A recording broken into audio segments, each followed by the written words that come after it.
Seorang pria yang tidak terima dengan hasil potongan rambutnya marah kepada karyawan cukur rambut. Hasil cukur yang diterimanya tidak sesuai dengan apa yang dia mau. Peristiwa ini terjadi di Pangkas Rambut Citra Indah, Jonggol, Jawa Barat.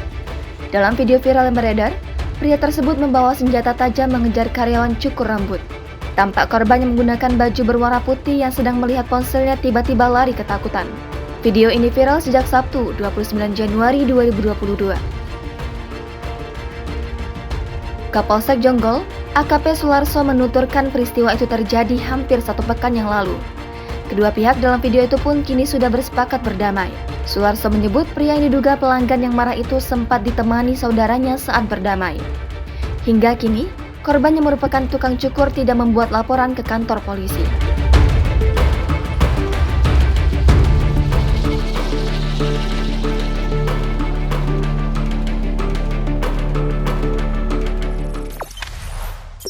Jangan lupa subscribe, share, komen, dan like ya!